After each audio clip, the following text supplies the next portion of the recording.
Hey guys, what's up? It's Vittensby the StarCraft 2 dude with the third part in my World of Warcraft gold making series. There's two related videos to this on my channel. It's the how to make gold in World of Warcraft, infinite gold in World of Warcraft while AFK videos. In this video I'm going to be talking about how I earned 300,000 gold on one character in the Wrath of the Lich King expansion. I want to say do not buy gold guides. All you need to do is subscribe to my channel and visit my website vittensby.com. Thumbs up my videos, and please, after watching this video, do leave a comment. I would really appreciate it, guys. So this is going to be talking about 3 raid instances in this particular gold making guide. I'm going to be talking about Karazhan, Zul'Gurub, and Anchorage 20 farming. Wanted to say that you will need the Master's Key or to be an engineer and use blasting powder to open up the door. This really doesn't require any particular special gear. I've been doing this for 2 years now, and I started way back in the next Ramus raid cycle, wearing 213s to item level 200 gear. So it can be done in any level of gear. However, things that do help are the Signified Ring of Binding for extra spell damage resistance, the Shiny Shard of Flame for massive extra health per 5 regeneration, the Life Ward enchant for extra healing on your weapon, and if you're a druid, your 2-piece tier 10 for 20% more lacerate and swipe damage really helps. So I do recommend doing that. I also recommend buying a Kirin Tor ring and setting your hearth at Feathermoon Stronghold. First boss up is Midnight. Of course, we do have the Mount Chance, and he is estimated at a 55 gold value. The thing you want to know about doing these bosses is you want to skip the trash. You want to skip as much trash as possible. Cannot stress that enough. Stealth, get to the next boss. Morose, 55 gold value, and he also has enchant patterns. Recently Blizzard added the ability to get 100% drop rate on these bosses, so you can go back and farm Morose and he will drop many enchanting patterns if you are an enchanter. Like I had mentioned, he does have a 55 gold value and sometimes drops greens. The guys in the background right there, if you want to farm Karazhan trash, farm the non-elite trash in the first few rooms. The rest of them are just a waste of time. This guide is all about optimizing the maximum gold per hour, gold per minute. Skipping on to Maiden, which I like to call the AFK boss. Basically, it's a 50 gold value. Honestly, you can just go AFK and attack, auto attack. Moving into Opera, it's one of those kind of gambles, and it's going to determine where you go from there. In the background, that's another pack of trash that you can clear. Me personally, the easiest is the Wizard of Oz, and with some cat switching for interrupts, Romulo and Julianne is very easy. If it's a big bad wolf, I just hearth out and just say, okay, that's it for this week. In all honesty, it's a great little thing to do. I love farming these instances. I do this because it's fun for me. I love coming back here. The gold is just a bonus for me. However, off of this boss, you can get, it's about a 50 gold value, I would estimate. If you look in the upper right hand corner, you can see that I was able to do this. I did take a couple minute break here or there, but I was able to do this in very little time. Also with Nightbane, you no longer need the urn, so you can go in as long as you have the key, and no problem, just click on that urn, it's there all the time. Nightbane is a little bit of a longer boss because he does have about 1,000,000 health. It does take a little bit longer to do. I believe I was doing about 2.5k DPS in my feral tanking gear. And just wanted to say he's about a 65 gold value, and I'm not having to have the urn means you don't have to do a very long quest line, but I do actually have the urn from back in the day. Moving on to Zul'Gurub, I like to go in and kill off very quickly the Venoxus boss. Snake boss, he's a 35 gold value. Before we continue on, I did want to mention that Shade of Iran, Ilhoof, and Curator are all very easily soloable. I just don't like going through all the trash. Again, this is maximizing your gold per hour. If you want to get rid of the Parasite, feel free to just keep on moving and just use a Fairy Fire if you're a druid. Mandokir, the Raptor Mount boss, basically about a 35 gold value, I would say. Nothing special here, but of course you get the Mount Chance drop. They did, I believe, nerf these gold drops a long time ago when they did the Onyxia cleanup, where you could solo Onyxia and get like 300, 400 gold in about 20 minutes every week on multiple characters. Thick Hall, he drops the Tiger boss. He's a Tiger Mount boss, about a 35 gold value. Really nothing special. Just save your cooldowns, lacerate everything up, make sure that the guys are at about 50-40% health depending on your gear level. Pop berserk and just beat them down. It's really nothing.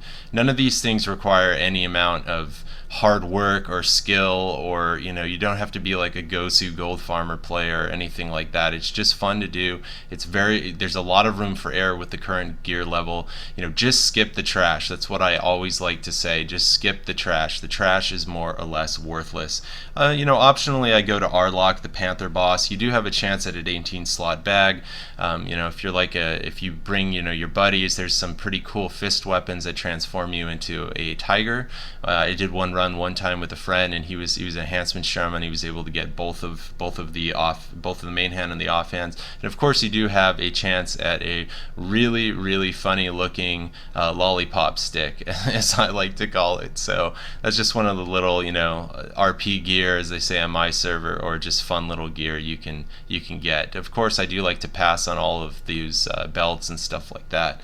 But moving on to AQ20, Kuranax, he's basically, you just keep on backpedaling. Just backpedal, avoid the sand, and you're gonna have no problems. The sand gives you a hit debuff. There's a large margin for error. It was a lot harder to do this with 25 or 30k health. Having 50k health or more, no problem. Skip as much trash as you can. Just go from boss to boss. Of course, there is waves before Rajaks. They're not very difficult. Just don't pull them all at once. Kurnax has a 40-50 gold value. Rajaks has about a 50 to 60 gold value. One thing I wanted to mention is if you do get the Scarab coffers, the Scarab coffer keys, a lot of people don't realize. They think that, oh, that stuff's just vendor trash. It's not. Just put it up, but put those things up on the AH. The scarabs actually sell for 1 gold each, and I like to sell the idols for around 5 to 10 gold each, and they do actually sell. I was very happy this year that I was able to get the Brewfest mount. Just got that last year. They changed things up, and last year I really was disappointed because all my friends that I was running with every single day, they all got the Kodo and the Ram, and I was the last one, and the Kodo just did not drop for me. I kept on getting outrolled. So I did get the Ram last year, but I was very happy to open my bag on the second day and get the Kodo. Now I just want the remote. So again, open up the Scarab coffers. People think again it's vendor trash, but it's not. That right there, those 2 bags is going to fetch me about 10 to 20 gold. And if you think about it, with the Scarab, sometimes you get sometimes you get extra idols. You can just go ahead and sell those, like I had mentioned, for 1 gold per Scarab is pretty fair, and 5 gold per idol. People use them for the quests. People that are working on Lore Master, people that want to get the old school gear. There's lots of uses for that, and not every class is able to farm it. But as a druid, as a tank, I always say you have to have a tank. Raise up a Death Knight to be a tank if you don't have a druid. Paladins, druids, I don't know about warriors, but paladins, druids, and I know for sure Death Knights can do this very, very easily. Mome is one of those special bosses in here that I've gotten a very rare drop from, called the Black Grasp of the Destroyer. This is a pattern that doesn't drop very often, but I have sold it on the auction house to collectors for 2,500 to 5,000 gold. So part of these instance farmings is the gold drops, as I talked about. Mome is worth about 50 to 60 gold. Part of it is that, but part of it is there's these rare drops that you sometimes get. Old World Epics, that's another 200, 300 gold on top of it. Sometimes you get some really nice rare BOEs, that's another 100 to 150 gold on top of it, depending on server. But really what I go to old world places for, even places like UBRS, stuff like that, I go for the drops, I go for the coin, I go for the stuff that you can vendor. And sell in the auction house. These flesh hunters, stay the hell away from them because they will absolutely own you. They basically digest you, and there's nothing that you can do. You can burst them down very quickly, but in all honesty, I had to be in my DPS gear, my balance gear. Balance is my main spec. Feral tank is my off spec. I was a feral tank back in the Nax days and the early Ulduar days, and then switched back to balance. And I don't know, back in BC I was a Moonkin, and I was also a Resto Druid.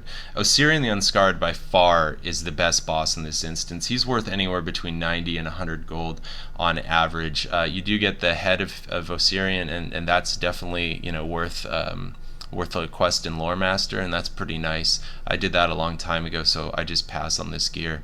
Those hilts and all the other stuff, the regal drapes and stuff like that, that stuff is used for stuff back in the Cenarian Outpost in Silithus, and there's quests there if you're working on Lore Master that you can use that stuff for. All in all, I love doing this. I've done it for so many years, and I make most of my gold on the auction house, but this is well worth my time. It took about an hour, hour and a half, maybe 2 hours at most to go through all these instances, and I have a lot of fun doing it. So yes, this is just a small part on how I made 300,000 gold, and again, if you want, you can go look at the other videos on my channel. As always, subscribe, rate, if you like my videos enough, leave a comment, and of course, any more subscribers I really appreciate, guys. So this is Vittensby, the StarCraft 2 dude, aka champion of Ulduar Vittensby from World of Warcraft, signing out, guys.